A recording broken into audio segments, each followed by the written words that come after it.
இதோ எங்களை ஒரு குடும்பமாய் ஒன்று கூட்டி உம்முடைய சத்திய வசனத்தை நாங்கள் தியானிக்கும்படிக்காகவும் எங்களுடைய ஆவிக்குரிய வாழ்க்கையில் எப்பேற்பட்ட பாடுகள் வரும் என்பதையும் அந்த பாடுகளை நாங்கள் எவ்வாறு சகித்து கொண்டு உம்முடைய குமாரனின் பாத அடிச்சுவடை பின்பற்றி வரும்படிக்காக தகப்பனே நீங்கள் எங்களுக்கு எடுத்துரைத்ததற்காகவும் அப்பா நமக்கு கோடான கோடி நன்றி பிதாவே.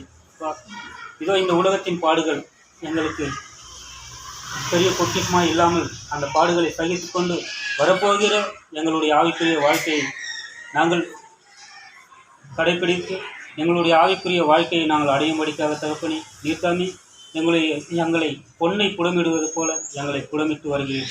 அதற்காக நன்றிக்கிறாங்க அப்பா. நெருப்பிலே போட்டு புடமிடும் போது நாங்கள் சாம்பலாய் போகாதபடி அந்த நெருப்பிலும் நாங்கள் பொன்னை போல மின்னும்படிக்காக தகப்பனே எங்களுக்கு ஏற்படுகிற சகல பாடுகளிலும் நாங்கள் சகித்து கொண்டு உமண்டில் வந்து சேரும்படிக்காக தகப்பனே நீர்த்தாமே எங்களை கரம் கொண்டு பிதாவே எங்களுடைய உம்முடைய கரம் கொண்டு எங்களுடைய கரம் பிடித்து தகப்பனே நீர்த்தாமே எங்கள் கிருபையோடு வாங்கிக்கிறோம் அப்பா. அப்பா இதோ வந்திருக்கிற சகோதர சகோதரிகளுக்கு தகப்பனே இந்த தளத்தில் ஒப்புகிறாய் அப்போ இதோ இந்த வீட்டை திரும்ப கொடுக்க சகோதர சகோதரர்களோ தகப்பனே நீர்த்தாமே மென்மேலும் ஆசீர்வதித்து மீண்டும் மீண்டும் உம்முடைய சத்திய வசனத்தை தியானிக்கும்படிக்காக தகப்பனே நீர்த்தாமே கிருபையோடு வாங்கிக்கிறோம் அப்பா. அப்பா இது ஒரு சிறிய ஜபத்தை தகப்பனே உடைய குமாரரும் எங்கள் ஆண்டவரும் எங்கள் ரட்சகரமாக இருக்கிற இயேசு கிறிஸ்துவின் விலையேறப்பெற்ற உன்னத நாமத்தில் தகப்பனே இந்த ஜபத்தை ஏறிட்டேன் தம்பி.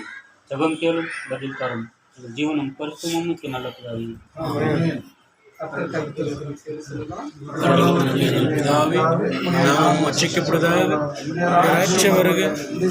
உலகத்தில் செய்யப்படுவது போல பூமியிலும் செய்யப்படுவது. எங்கள் எழுதினோம் எங்களை தீமை செய்தவர்களை நாங்கள் பொறுப்பது போல எங்கள் பாவனை பொறுத்தலும் எங்களை சோதனை தீமை ரட்சித்தரும்.